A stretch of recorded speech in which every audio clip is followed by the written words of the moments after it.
Hey everybody, we got some awesome comments and questions in the last silver and gold video about how we're going to use it to barter and, what is its place. And a lot of people buy gold to try to make money off of it, try to further their wealth. And there's a place for that too. That's not why we buy precious metals, but that is why we buy silver and gold miners. Right. We'll get into that in a minute, but let's cover some of the comments and questions. Yeah, first off, I've really enjoyed talking to a lot of you guys lately. You guys have been calling in and making some orders and just kind of telling your journey of what's been going on. And man, what did I say yesterday? It's kind of rewarding. You said, and it kind of rang my bell, she said, I've really enjoyed getting to know our subscribers and the people that watch us. It gives me faith in humanity. Yeah, and I was like, wow, that's Yeah. exactly what it does for me when I Yeah. get in the comments and talk to you guys, because it's kind of like the gathering of like-minded people. And she Yeah. gets to talk to you guys on the phone when you call and make orders, so that's really cool. Yeah, I've enjoyed it. So a couple comments, and first I want to start off with Jeffrey Edward. He said, and this was just a quote, and I don't know if he quoted it or he made it up, or I looked it up, but I couldn't find it. It says, the rich stay rich by spending like the poor and investing without stopping.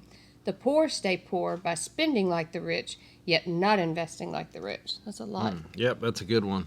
That's a lot there. All right, so in that previous video, I kind of said something about, I thought at some point that you could buy gas with silver.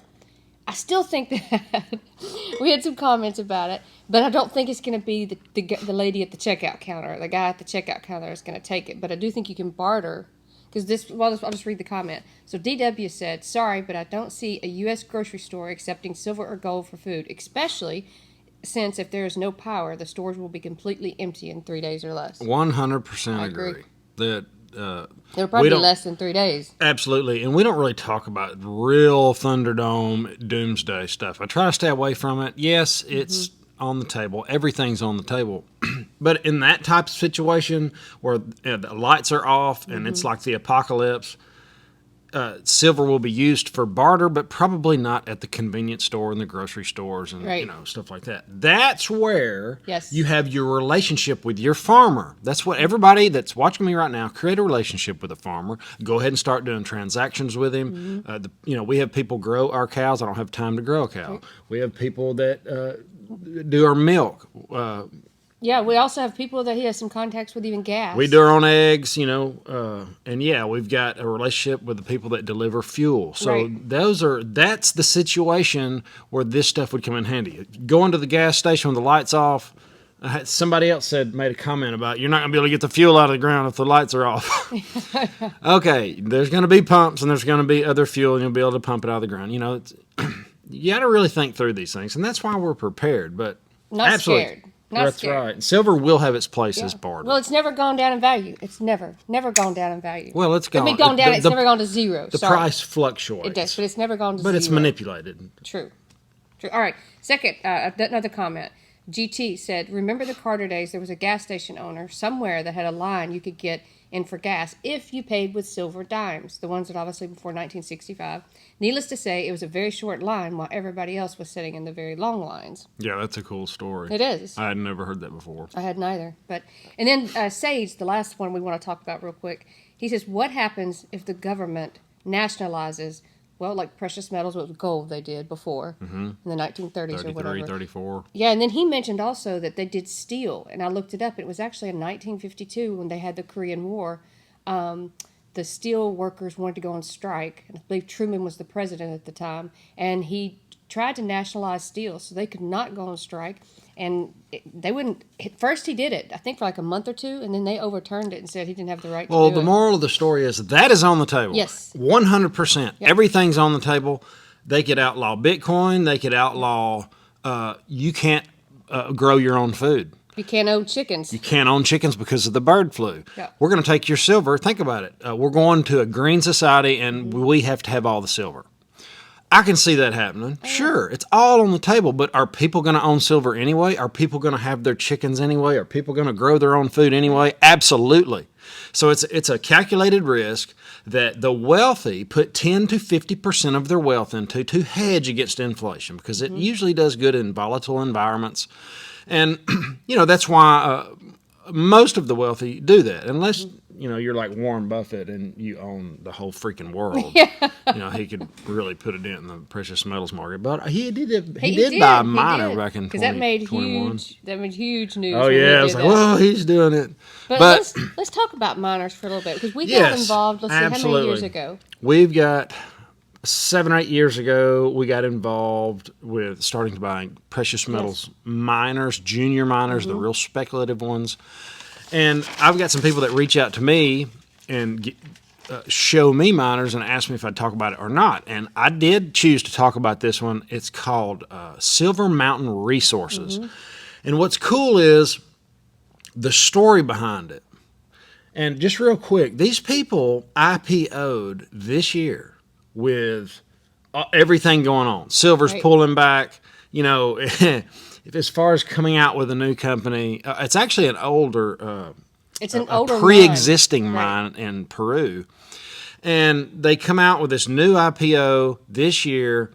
And like the initial pre-IPO was, I think Eric Sprott got in there, and friends and family. And that's for people that, they're kind of on the inside of the deal. It pre-IPO'd at 33 cents Canadian, which we looked that up, and every $1 Canadian is like 0.77 US dollars. Yeah, it's about $0.75 of a dollar. Right. And so that rocked on for a while. Then they went to the IPO. That's before the public offering. Yes, before the public. Yep. Now, Franklin Templeton stepped in, and this is big news. Franklin Templeton is second to BlackRock. They're the second biggest investment firm on the planet. And they got in at 50 cents Canadian. Yes. And he put $5 million in. That's a lot of money, yeah. Yeah, Franklin Templeton. That's not a he. It's like it's a company. A firm. Sorry. But yes, they put $5 million in a $30 million company. I was talking to Leor Gantz, and he said he's never seen this happen in the 14 years he's been dealing with miners. So that's all really cool. And Merck, the other company that got in, they're a really big company. They're like second I'll to throw Sprott. a picture up on the screen of the people that are invested in this company, because when it comes to the initial investors, you're just not going to get much better. It's got a pretty good lineup of good investors. So as the market pulled back, as silver's pulling back, the company is down to 15.2 cents US. That is, I'm going to put the stock ticker up here. It's AGMRF. That is the stock ticker. I'll probably go back in the video and put it up the whole time. Yeah. But I want you to check it out, because if you're a silver stacker, this is a 100% fully leveraged play at silver. Most silver mines have gold, zinc, lead, copper. I did not realize nickel, that. Yeah. And silver's kind of silver. Silver's kind of a byproduct. This is a pure play on silver. So if you think silver is one of the most undervalued assets on the planet, like I do, when it does move this much, the physical, the miners will move this much. Right.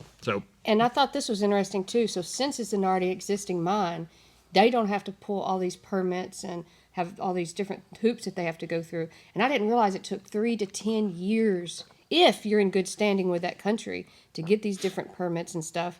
And so it's already there. So a lot of times when you would go maybe and buy this stock, you're sitting there waiting for it to move to all the permits. That could be a real deal killer. They said it's going to be in production in, less than 2 years? Yeah, this is fully permitted. They don't have to wait on any red tape, bureaucrat, nothing. Yeah. It's just go. Now, and they've got some inside information, too, with the grandson. Yeah, Jose...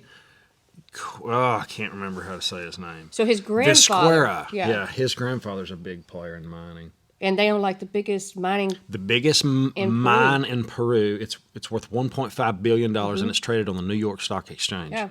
His grandson has got a mine in the same country that's market cap of $30 million. Yeah. And they've got $17 million on the sidelines. Ready. Yeah, that's... I like bringing these opportunities up. It's an asymmetric bet. There's Not very much downside, and the upside is exponential.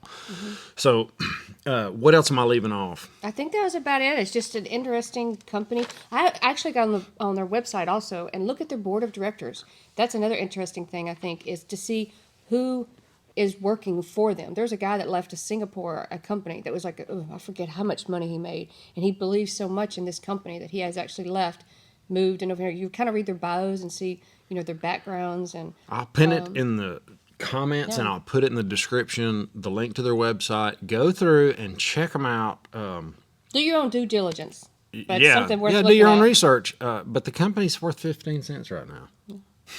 You're actually getting in half price, less than half price of the people that had to lock their money up in the beginning. This is one of those strange opportunities that come around every now and then when the market's kind of like this. So take advantage. And above all, guys, have an awesome, awesome day. We'll see you in the next one. Later. You did good, CC.